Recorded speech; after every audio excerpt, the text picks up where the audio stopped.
আপনি ওই যে পারফেকশনিজম এটা গ্রোথের অনেক বিশাল একটা অন্তরায়। যে পারফেক্ট হইতে চাইবে সব জায়গায়, তার গ্রোথ আটকায় যাবে।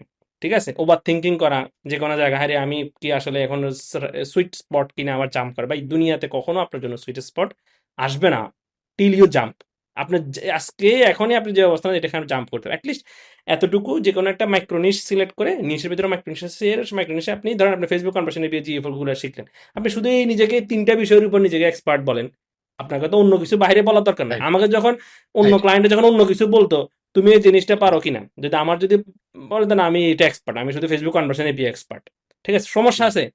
আমি গ্রাফিক না, ডিজাইনে শুধু লোগো এক্সপার্ট, আমি লোগো নিয়ে কাজ হ্যাঁ, করি। আর ভাই লোগো নিয়ে শুধু ব্র্যান্ডই আছে, শুধু লোগো ডিজাইন করে, এটার উপর এজেন্সি আছে, আর হ্যাঁ, কিছুই হ্যাঁ, করে না, তারা শুধু লোগো হ্যাঁ, ডিজাইন করে। হ্যাঁ, হ্যাঁ, ফেসবুক অ্যাডস, গুগল অ্যাডস করে, শুধু পিপিসি অ্যাড রান করে, অন্য কোনো ক্যাম্পেইন নেই। পিপিসি অ্যাড এর উপর $1,000,000 বিজনেস আছে। তাদের ক্লায়েন্ট গুলো অনেক বেশি হাই পেইং হয়, তো ওরা কিন্তু অনেক বেশি গ্রো করে ফেলতে।